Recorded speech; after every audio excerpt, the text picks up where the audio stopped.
निळू भाऊ इतका मोठा माणूस, इतका मोठा स्टार, पण सहकलाकारांना त्रास होऊ नये म्हणून कित्येकदा लॉजमध्ये डास असलेल्या रूम मध्ये मच्छरदाणी जर का बेडवर असेल तर ते इतर कलाकारांना सांगायचे तुम्ही झोपा, मला सवय आहे, म्हणून ते इतरांना मच्छरदाणी झोपून स्वतः खाली झोपायचं. Oh my god. Nilu Phule. तर मग मला असं वाटतं की हे पण शिकलं पाहिजे आपण. म्हणजे मला असं वाटतं की एक रिप्लाय तर तुम्ही देऊच शकता ना मेसेजला. प्रश्नच नाही. हा, तुम्ही म्हणजे शेड्यूल बिझी आहे, खूप व्याप आहे कामाचा, सगळं मान्य आहे, समोरचा समजू शकतो, पण तेच सांगा की नाही आहे मला वेळ. प्रत्येक माणूस तुम्हाला काही ना काहीतरी देत असतो.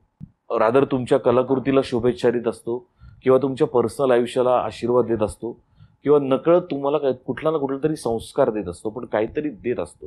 त्याची जाण ठेवायला पाहिजे असं मला मनापासून वाटतं.